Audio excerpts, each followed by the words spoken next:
Nagbabalik pa rin ang Good Morning Kapatid. Inaasahan na ang pagdaan ng bagyong Opong dito sa Metro Manila ngayong araw. Kaya naman, alamin na natin ang ilan pang detalye kaugnay niyan mula sa ating resident meteorologist, Weather Tito Alvin. Tito Alvin, gaano ba kalakas ang ulan na aasahan natin ngayong araw? Good morning, Mami Chiki, at good morning mga kapatid. Balik bagyo na nga po tayo. Patuloy po nating binabantayan. Ito pong bagyong Opong na ito po ay merong nasa severe tropical storm category pa din. May taglay ng lakas na hangin na umabot sa 110 km per hour malapit sa kanyang gitna. At kung minsan may mga pagbugsong umabot sa 150 km per hour. Patuloy po yan kumikilos pa west-northwest sa bilis na 30 km per hour at tumatawid nga dito sa ating bansa. Kagabi yan po ay naglandfall sa San Policarpo, Eastern Samar, at kanina pong umaga, yan po ay nandiyan na sa may area ng Masbate. Ito po ay tatawid dito sa area ng Mimaropa, sa ibabang bahagi ng Calabarzon, at mamayang hapon hanggang gabi, yan po ay maaari ng malapit na dito sa area ng Mindoro, kung saan pinakamalapit din po yan dito sa Metro Manila at ang malaking bahagi ng Calabarzon, kasama na po dyan ang Central Luzon. Dahil bumababa po ng bahagya yan, nababawasan po ang epekto niyan dito sa Metro Manila. Pero again, mag-ready at mag-ingat po rin po tayo sa mga posibleng mga hangin na dala-dala nito at mga posibleng pag-ulan.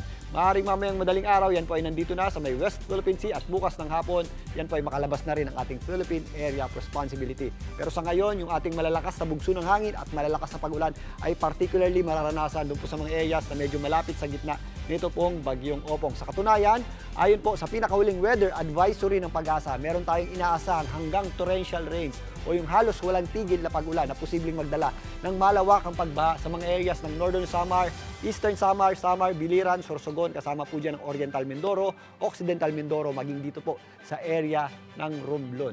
Samantalang nakataas naman yung ating heavy hanggang intense rains o posible po yung ating mga heavy hanggang intense rains diyan po sa mga areas ng Quezon, Laguna, Camarines Norte, Catanduanes, Camarines Sur, kasama po dyan yung Albay, Marinduque, Aklan, Antique, Iloilo, Negros Occidental, Capiz, Cebu, Bohol, Leyte, Southern Leyte, nag-extend pa yan hanggang Guimaras at Dinagat Islands. Ito naman po yung mga areas na medyo malayo sa gitna ng bagyo pero again, pwede pa rin po makaranas ng mga pag-ulan. Samantalang, possible po yung ating mga katamtaman at kung minsan malalakas na pag-ulan dito po sa mga areas ng Aurora, Cavite, Metro Manila. Nabawasan na po ng bahagya yung ating mga pag-ulan dito sa Metro Manila pero again, possible pa rin po yung mga moderate at kung minsan heavy rains. Lalong-lalo na mamaya, if ever nandito na po sa may Mindoro area, ito pong bagyong Opong. Ganun din po ang ating aasahang pag-ulan sa Bataan, Rizal, Camiguin, Surigao del Norte, Palawan, Negros Oriental at Siquijor. Again, mag-ingat po tayo sa mga posibleng epekto ng mga pag-ulan nito gaya ng mga flash floods, landslides, especially sa mga low-lying areas at mabubundok na lugar.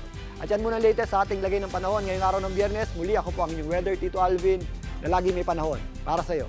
Mga kapatid, Tito Alvin Pura po na laging may panahon para sa iyo, umaraw man o umulan, dapat laging handa. Kaya para maging updated sa pinaka-latest weather updates, mag-follow at mag-subscribe na sa social media pages ng News 5.